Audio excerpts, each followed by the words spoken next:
नमस्कार बच्चों, मैं Nimish Kumar, assistant professor in chemistry at government PG college Kota. Government PG college Kota की यूट्यूब चैनल पर आपका फिर से स्वागत करता हूं। बच्चों हम केमिकल काइनेटिक्स पढ़ रहे हैं, जो कि बीएससी पार्ट फर्स्ट ईयर की 5th यूनिट है। इसमें पिछली क्लास में हमने संक्रमण अवस्था सिद्धांत या परम वेग सिद्धांत के बारे में पढ़ा था। इसमें इस सिद्धांत के अनुसार, ट्रांजिशन स्टेट थ्योरी के अनुसार, रासायनिक अभिक्रिया में सक्रिय क्रियाकारक अणु उपर्युक्त दिशा से टक्कर द्वारा एक अत्यधिक अस्थायी मध्यवर्ती संरचना का निर्माण करते हैं, जो क्रियाकारक अणुओं के साथ साम्य में रहती है। किसके साथ साम्य में रहती है बेटा? क्रियाकारक अणुओं के साथ। ये इस तरीके से होती है कि A plus B gives A B star. ठीक है बच्चों, और ये दोनों ये रिएक्टेंट है और ये ट्रांजिशन स्टेट है। तो ये दोनों एक दूसरे के साथ किस में रहते हैं?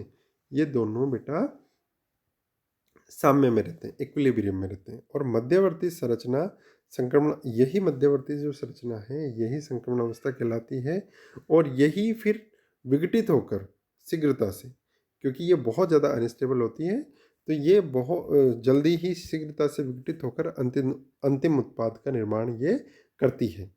ठीक है बच्चों, तो इस सिद्धांत के अनुसार अभिक्रिया वेग का मान जो है वो संक्रमण अवस्था की सांद्रता तथा उसके उत्पादों में विघटन की दर, उसके किसके उसके उत्पादों में विघटन की दर के बराबर होती है। और ये हमने बेटा क्या निकाला था यहाँ पे इसके लिए कि K बराबर RT upon NH into K equivalent निकाला था, जो कि संक्रमण अवस्था सिद्धांत का एक सामान्य व्यंजक है। ठीक है बच्चों, है ना। अब आज की क्लास में हम वेग स्थिरांकों के लिए जो ऊष्मागतिक व्युत्पत्ति किस तरह से निकालते हैं हम उसके बारे में पढ़ेंगे, है ना। तो वेग स्थिरांकों के लिए ऊष्मागतिक व्युत्पत्ति हम पढ़ने जा रहे हैं बेटा। किसी उत्क्रमणीय अभिक्रिया के गिब्स ऊर्जा परिवर्तन तथा साम्य स्थिरांक में निम्न संबंध होता है। कौन सा संबंध होता है? क्या संबंध होता है? डेल जी स्टार बराबर माइनस आर टी लोग के इक्विवेलेंट और बेस ई। ठीक है, अब लोग के इक्विवेलेंट बराबर माइनस ये आर टी को इधर ले चलें तो डेल जी अपॉन आर टी हमारे पास हो जाएगा। अब फर्दर फिर हम इसका एंटी लॉगरिथम ले लेंगे बेटा, तो हमारे पास के इक्विवेलेंट की एंटी लॉगरिथम लेने से लॉगरिथम हट जाएगा। तो के इक्विवेलेंट बराबर ई की power minus del G star upon R T हमारे पास आ जाएगा फाइनल। इसको इक्वेशन नंबर हम ये उसी में फर्दर कंटिन्यूस कर रहे हैं हम, डेल जी स्टार। ठीक है, किंतु किसी अभिक्रिया में गिब्स ऊर्जा परिवर्तन, एंथैल्पी परिवर्तन तथा एंट्रोपी परिवर्तन में निम्न प्रकार से संबंधित होती है। वो किस तरीके से गिब्स फ्री एनर्जी किस तरह से एंथैल्पी और एंट्रोपी में से किस तरह से जुड़ी हुई होती है बेटा?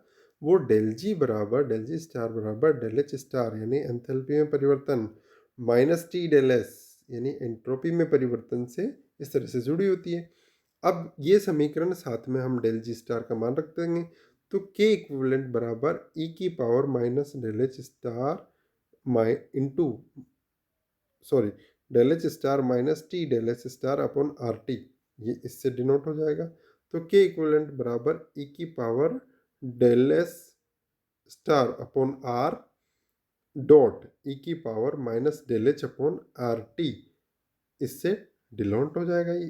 ठीक है, अब समीकरण 8 से के इक्विवेलेंट का मान समीकरण 6 में रख देते हैं। ठीक है बच्चों, समीकरण 8 से के इक्विवेलेंट का मान समीकरण 6 में रख देते हैं। तो यहाँ पर समीकरण के बराबर किसके बराबर आ जाएगी? के बराबर R T upon N H E की power del H star upon R into minus del H star upon R T, ये हमारे पास समीकरण 9 आ जाएगी, जो के की वैल्यू को दर्शाएगी डिफरेंट मान में। ठीक है बच्चों, यहाँ पर हमने समीकरण 8 से के इक्विवेलेंट का मान समीकरण 6 में भी रख दिया। तो उससे फाइनल हमारे पास जो इक्वेशन आई है के बराबर R T upon N H E की power del S star upon R into ई की power minus del H upon R T, ये हमारे पास इक्वेशन आ जाएगी। किसी अभिक्रिया में संक्रमण अवस्था निर्माण का एंथैल्पी परिवर्तन डेल एच स्टार अभिक्रिया की सक्रियण ऊर्जा ई एक्टिवेशन एनर्जी के बराबर होती है, अर्थात डेल एच स्टार बराबर ई ए। बहुत इंपॉर्टेंट इक्वेशन आ गई बेटा। अब डेल एच स्टार को हम किससे डिनोट कर देंगे? डेल एच स्टार को ई ए से रिप्लेस कर सकते हैं। तो हमारे पास समीकरण 9 से क्या इक्वेशन आ जाएगी? हमारे पास समीकरण 9 से के बराबर R T upon N H E की power del S star upon R into ई की power minus E A upon R T, जो कि यह समीकरण किसको डिनोट करेगी? वेग स्थिरांक को उष्मागतिकीय व्यंजक के रूप में प्रदर्शित कर रही है। ठीक है, अब हम फाइनली चलते हैं बेटा आर्हेनियस समीकरण, संगतवाद सिद्धांत और ट्रांजिशन स्टेट थ्योरी में हम कंपैरिजन करते हैं कि कौन सी थ्योरी ज़्यादा सटीक है, कौन सी थ्योरी ज़्यादा रिलायबल है। ठीक है, आर्हेनियस सिद्धांत, आर्हेनियस समीकरण हमारे को क्या देती थी? आर्हेनियस समीकरण ने हमारे को दिया था बेटा के बराबर ए ई की power minus E A upon R T. ये तो हमारे पास आ गई थी आर्हेनियस समीकरण। ठीक है, संगतवाद सिद्धांत हमारे को क्या देता था कि थ्योरी ऑफ कोलिजन के बराबर पी जेड ई की पावर माइनस ई अपॉन आर टी, ये समीकरण 2 हो गई। अब ट्रांजिशन स्टेट थ्योरी से हमें क्या मिला? के बराबर R T upon N H E की power del S star upon R और माइनस ई की पावर माइनस ई अपॉन आर टी। तो यहाँ पर आप देखें कि यहाँ पर आप एक चीज़ कॉमन देखें, ई की पावर माइनस ई अपॉन आर टी, ई की पावर माइनस ई अपॉन आर टी, और आर्हेनियस थ्योरी में भी यहाँ पर देखेंगे आप ई की पावर माइनस ई अपॉन आर टी, ये तीनों चीज़ें कॉमन मिल रही है। अब यहाँ पर ये अलग है ए, यहाँ पर पी जेड अलग है, यहाँ पर ये पी जेड अलग है, और यहाँ पर R T upon N H e के power del S star upon R T R अलग है। अब समीकरण 3 से समीकरण 1 की तुलना करी तो ए किसके बराबर आ गया? ए बेटा आ गया R T upon N h into ई की power del S star upon R के बराबर। अब तो समीकरण 2 और 3 की तुलना कर देते हैं, तो पी जेड किसके बराबर आ गया? R T upon N H E की power del S star upon R, ये इसके बराबर आ गया। ठीक है, अब हम अगर पी की वैल्यू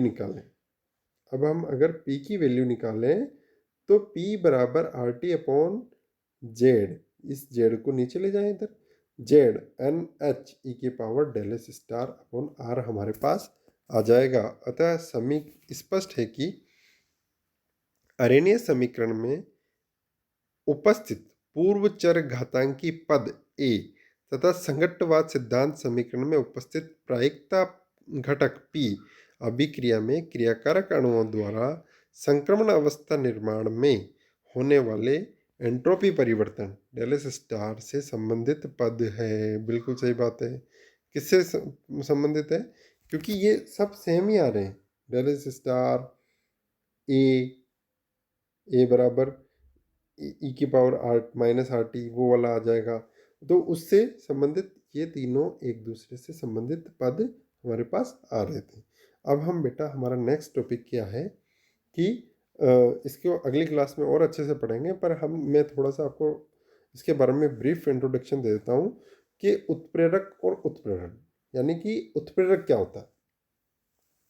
उत्प्रेरक हमने इस यूनिट के सबसे पहले स्टार्टिंग में कि अभिक्रिया को प्रभावित करने वाले कारकों में उत्प्रेरक को भी पढ़ा था।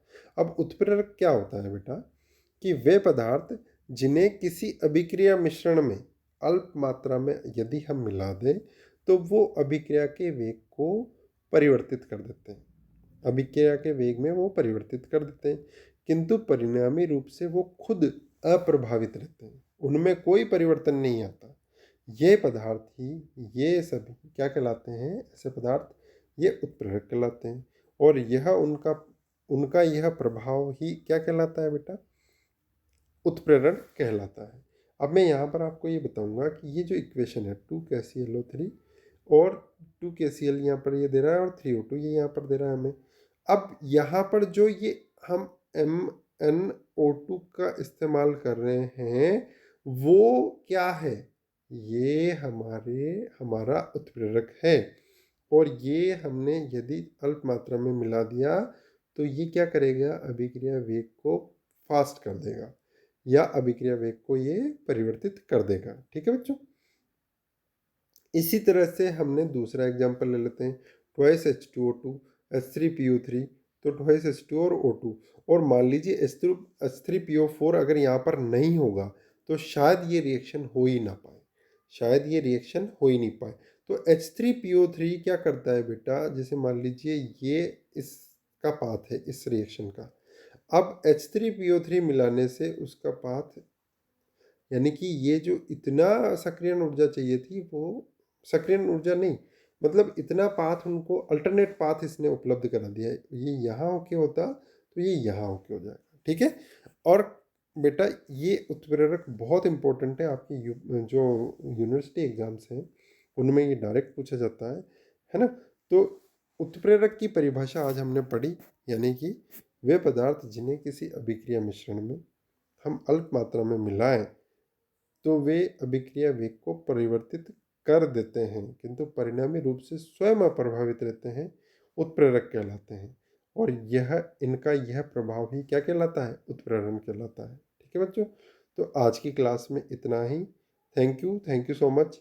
आज की क्लास में बेटा हमने सबसे इम्पोर्टेंट बात जो पढ़ी है वो पढ़ी है ये आर्यन समीकरण, संगतवाद सिद्धांत और ट्रांजिशन स्टेट थ्योरी में क्या तुलना है।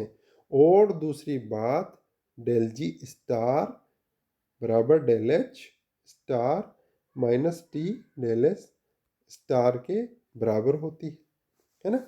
और डेल एच को हमने किससे डिनोट किया था?